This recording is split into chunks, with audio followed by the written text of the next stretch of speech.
जय श्री राधे कृष्ण। दोस्तों आज की कहानी आपको सोचने पर मजबूर कर देगी। अक्सर हम कई मौकों पर कुत्तों का नाम लेकर मिसाल दिया करते हैं। किसी को गाली देते हैं तो कुत्ते का नाम जुबान पर आता है। गाली आदमी को देते हैं पर नाम कुत्ते का बदनाम होता है। क्या कुत्ता इतना गया गुजरा जीव है? हमने उसे कभी खिलाने पिलाने के बारे में तो नहीं सोचा, चाहे कितने ही दिन से भूखा द्वार पर पड़ा हो, लेकिन हमें कभी उसका नाम इस्तेमाल करने में लज्जा नहीं आई। आपसे निवेदन है कि आप 5 मिनट का समय निकालकर इस कहानी को जरूर सुन लेना, शायद आपकी सोच बदल जाएगी। दोस्तों, अगर आप हमारे चैनल पर नए हैं तो चैनल को सब्सक्राइब जरूर कर लेना और हमारी ये वीडियो आपको कैसी लगी कमेंट सेक्शन में जरूर बताना। एक गांव में सुरेश नाम का एक लड़का रहता था।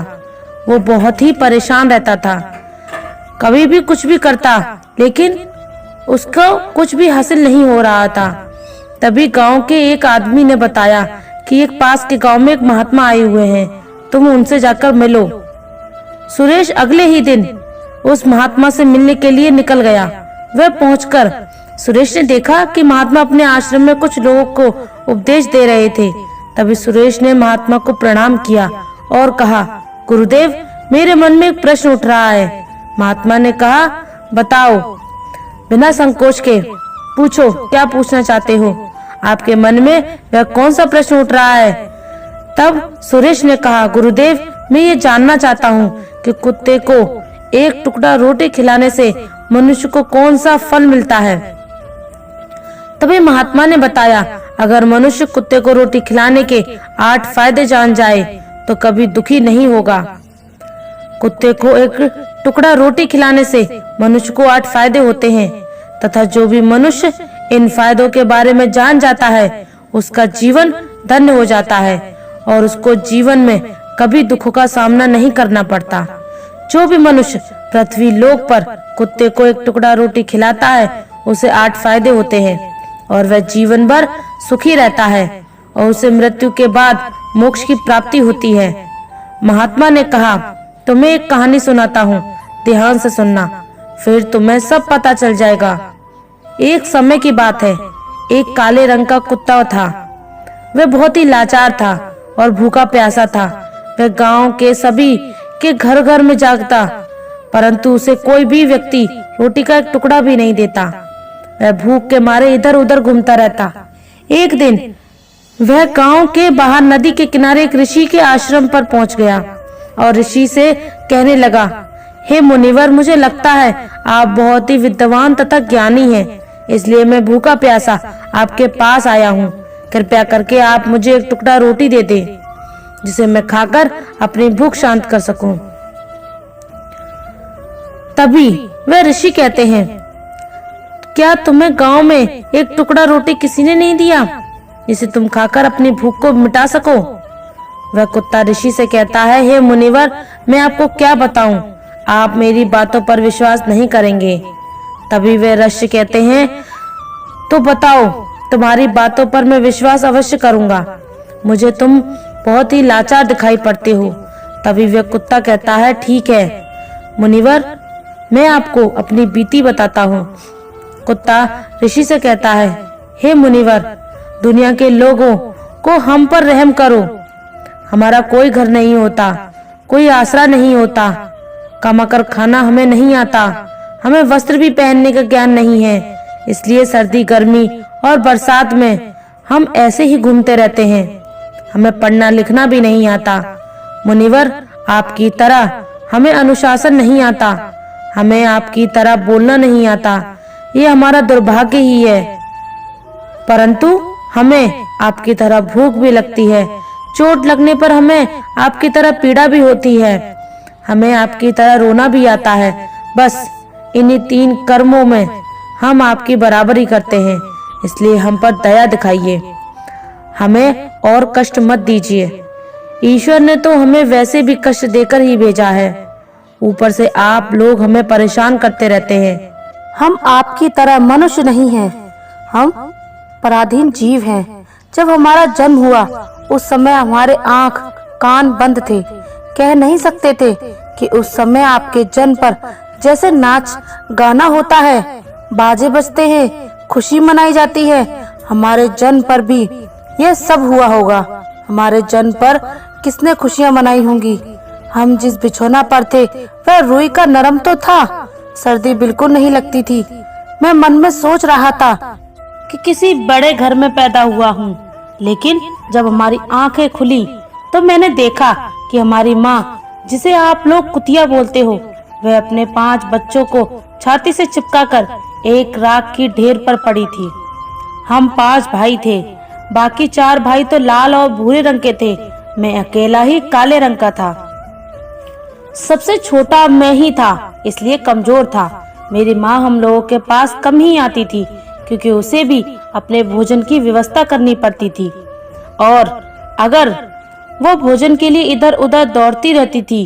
कभी भोजन मिल भी जाता था, कभी नहीं मिलता था, लेकिन वह हमेशा हम 5 का बड़ा ख्याल रखती थी। आखिर वह हमारी माँ थी। वह रात दिन जागकर गांव की रखवाली करती थी।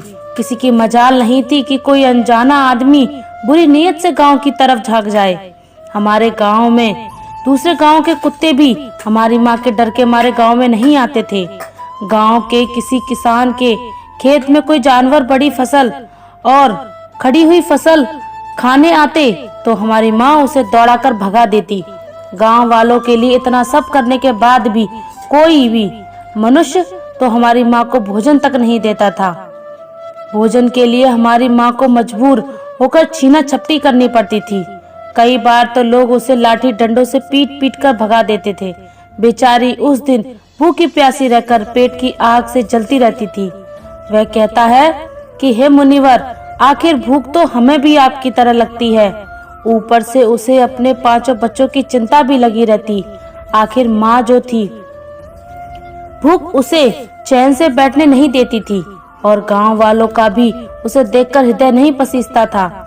तो बेबस होकर उन लोगों के घरों में चोरी से घूम पड़ता था, और खाने की कोई चीज मिल जाती तो उसे खाकर अपने पेट की आग बुझा लेती थी।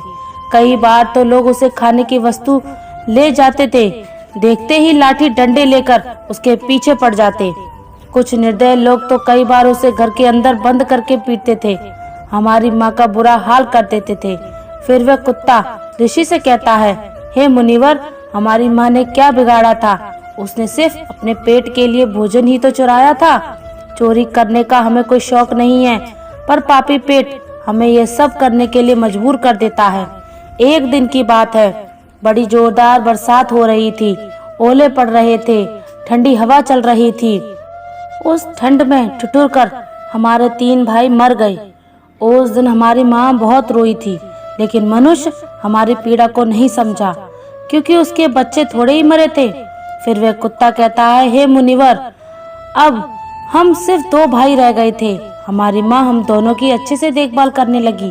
फिर एक दिन उसी गांव में एक सेठ के घर पर दावत चल रही थी और अनेक प्रकार की मिठाइयाँ बन रही थीं। सेठ जी के घर काफी मेहमान आए हुए थे। हमारी माँ कुछ खाने की तलाश में बार बार उधर जाती, लेकिन लोग उसे धुतकार कर भगा देते थे। किसी को उस पर इतना भी तरस नहीं आया कि एक रोटी उस बेचारी को खाने को फेंक दे। एक रोटी से उनका क्या बिगड़ जाता। मेरी माँ बार बार जाती और वहीं खड़ी खड़ी देखती रहती। सेठ जी के आंगन में दावत खाने का सिलसिला चालू हुआ। भोजन परोसा जाने लगा। मेरी माँ भी वहीं जाकर पूछ हिलाने लगी। खाना परोसने वाला आदमी जब किसी काम से भीतर गया तो मेरी माँ दबे पांव रोटी लेने को चल पड़ी। फिर दूसरे आदमी ने मेरी माँ को जाते हुए देख लिया तो चारों ओर से लोग चिल्ला चिल्ला कर उसकी तरफ भागे। मेरी माँ उनकी चीख सुनकर घबरा गई। 2-3 आदमी लाठी लेकर उसके पीछे भागे, बड़ी बेरहमी से दौड़े जा रहे थे। मेरी माँ वहाँ से घबराकर भागने लगी, परंतु उसे वहाँ से निकलने का कोई रास्ता नहीं मिला, क्योंकि सामने से लाठी लेकर लोग खड़े थे। तभी मेरी माँ वहाँ पर जो लोग भोजन कर रहे थे उनके लांग कर निकल गई। आगे वह कुत्ता कहता है, हे मुनिवर, मेरी माँ अपने निकलने पर इतनी हैरानी नहीं थी जितनी कि उन लोगों को देखकर हुई थी जो वहाँ पर दावत खा रहे थे। वह सब उठकर खड़े हो गए। उन्होंने भोजन करना छोड़ दिया और कहने लगे कि कुतिया के लांग जाने से भोजन भ्रष्ट हो गया है। सब एक दूसरे से विचार विमर्श करने लगे। अब क्या किया जाए, खाना तो सब खराब हो गया है। फिर सेठ जी फूट फूट कर रोने लगे। कुछ लोग तो ये भी कह रहे थे कि भाई कुतिया के लांगे से भोजन खराब कैसे हो गया, उसने खाने में या पतलों में मुंह थोड़ी डाला है, सिर्फ ऊपर से लांग कर ही तो गई है। और कहने लगे, शहरों में तो लोग कुत्ते को भी पाल कर घर में रखते हैं, सुलाते हैं, खिलाते हैं, और इसमें कोई बुरी बात नहीं है। अगर कुतिया लांग कर गई है तो भोजन खराब नहीं हुआ है। लेकिन उनमें से कुछ लोग बड़े घरों से ताल्लुक रखते थे, उन्होंने एक भी चलने नहीं दी और कह रहे थे कि भोजन तो भ्रष्ट हो गया है, ये हमारे खाने के लायक नहीं है। आखिरकार उनकी बात मानी गई। अब तो वह सारा भोजन गरीबों में बांट दिया गया। उस दिन तो मेरी माँ को खूब पेट भर कर खाना मिला। ऐसा सुख उसने जीवन में कभी नहीं पाया था, लेकिन वह सुख उसके लिए बड़ी मुसीबत बन गया। वह भोजन करके वहां आराम से लेटी थी, उतने में ही डंडा लेकर वहां आ पहुंचे और उसी बुरी तरह से पीटने लगे। उसे वहां से भगाने का भी कोई अवसर नहीं मिल पाया था। डंडों की चोट से वह बुरी तरह से चिल्लाने लगी। माँ का विलाप सुनकर पत्थर भी पिघल जाता है, पर उस निर्दय को उस पर जरा भी रहम नहीं आया। वह उसे कठोरता पूर्वक पीटता रहा। माँ का वह शोर पूरे गांव में सुनाई दे रहा था। तब कुछ लोग आए और उसे समझाते हुए बोले, सेठ जी जाने दो, भूख में तो आदमी की भी बुद्धि भ्रष्ट हो जाती है। यह तो एक पशु है, इसे अच्छे बुरे का क्या ज्ञान। अब इसे मारकर आपको क्या मिलेगा, जो होना था सो हो गया। लोगों ने समझाने के बाद उसने हमारी माँ को पीटना बंद किया। फिर बड़ी मुश्किल हालात में वह हमारे पास आई। माँ ने आकर सारी कहानी हम दोनों भाइयों को सुनाई। हमने सोचा कि कितना कष्ट भरा है हम कुत्तों का जीवन। आदमी एक रोटी के टुकड़े के बदले एक चोट जितना पीटता है। बेकार है ऐसे लोग जो हम लोगों की पीड़ा को नहीं समझते। वह कुत्ता कहता है, हे मुनिवर, एक दिन की बात है, उसी गांव के बाहर एक ब्राह्मण आकर ठहरा हुआ था। उसने अपने भोजन के लिए एक जगह चूल्हा बनाया और उस पर दाल बनने के लिए रख दी। उसके बाद आटा गोद कर रख दिया। वह वहीं पास में कुएं पर पानी लेने चला गया। इधर कहीं से मेरी माँ भी घूमती हुई वहीं पहुंच गई।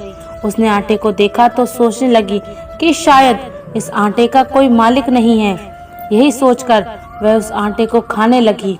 उधर उस ब्राह्मण ने कुएं के पास से देखा कि उसका आटा एक कुतिया खा रही है, तो वह बड़ा दुखी हुआ। वह बेचारा रोने लगा, क्योंकि वह भी 2 दिनों से भूखा और थका हुआ था। कुछ लोगों ने उसे कहा, अरे ब्राह्मण देवता, इस कुतिया ने तुम्हारा भी आटा बिगाड़ दिया। कल तो इसने सेठ जी की पूरी रसोई बिगाड़ रखी थी। ब्राह्मण दुखी होता हुआ बोला, भाई मुझे क्या मालूम था, यह दुष्ट कुतिया मेरे आटे को खाने के लिए घात लगाए बैठी है। ब्राह्मण ने ना आओ देखा ना ताव, लाठी लेकर उस कुतिया के ऊपर टूट पड़ा। माँ उस आटे को ठीक से खा भी नहीं पाई थी, उससे ज्यादा तो उस पर लाठी बरस गई। महीनों तक मेरी माँ लड़खड़ाते हुए घूमती रही। तब उस दिन समझ में आया कि आदमी कितना खुदगर्ज है। हम उसका कोई भी कार्य करते हैं तो भी वह हमें नहीं समझता। आगे वह कुत्ता कहता है, हमारी कमी है कि हम उन्हीं मतलबी इंसानों के अधीन रहना चाहते हैं, जो हमें कष्ट देते हैं। जो हमें प्यार से खिलाता है, हम उसके कितने काम आते हैं यह नहीं पता। उनके घर की रखवाली तो करते ही हैं, साथ ही साथ और भी बहुत सारे लाभ हैं जिन्हें मनुष्य नहीं जानता। महात्मा ने कहा, यदि मनुष्य कुत्ते को रोटी खिलाने के फायदे जान जाए तो अपने जीवन में होने वाले नुकसान से बच सकता है।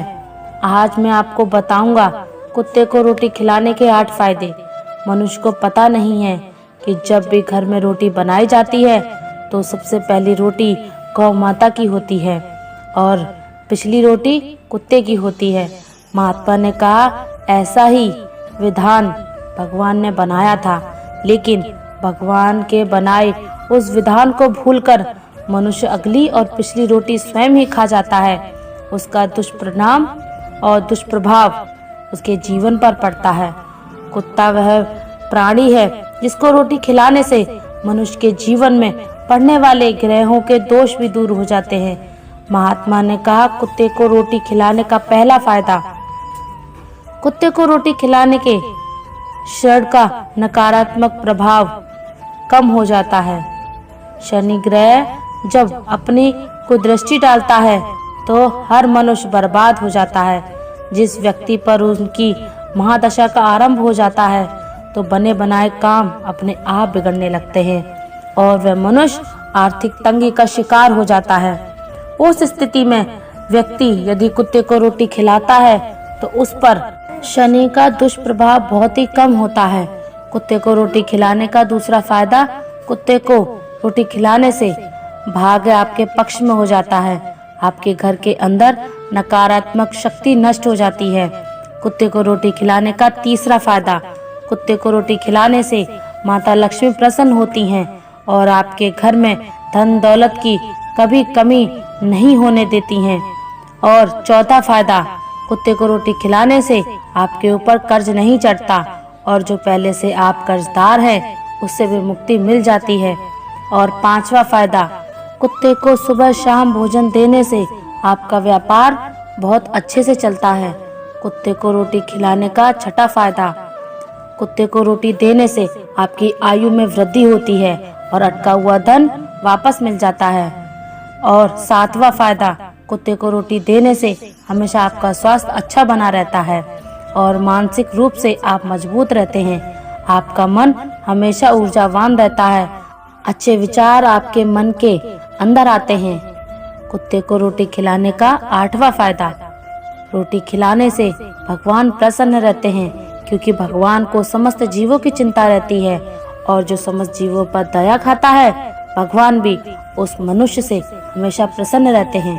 भगवान की कृपा सदैव उस परिवार पर बनी रहती है। आपने अपने बड़े बूढ़ों से सुना होगा, कहते हैं कि जब कुत्ता रोता है तो अब शगुन हो जाता है, कोई संकट आता है, किसी की मृत्यु होती है, इसलिए कुत्ते को कभी रुलाना नहीं चाहिए। इस प्रकार से महात्मा ने सुरेश को कुत्ते को रोटी खिलाने के 8 फायदे बताए और जो भी मनुष्य कुत्ते को रोटी खिलाता है तो उसे इन 8 फायदों का लाभ प्राप्त होता है। तो दोस्तों, कैसी लगी आपको ये कहानी? आप हमें कमेंट सेक्शन में जरूर बताना और अच्छी लगी हो तो इस चैनल को सब्सक्राइब जरूर कर लेना। तो चलिए मिलते हैं ऐसी ही कोई नई कहानी में। तब तक के लिए अपना ख्याल रखिए। धन्यवाद। जय श्री राधे कृष्ण।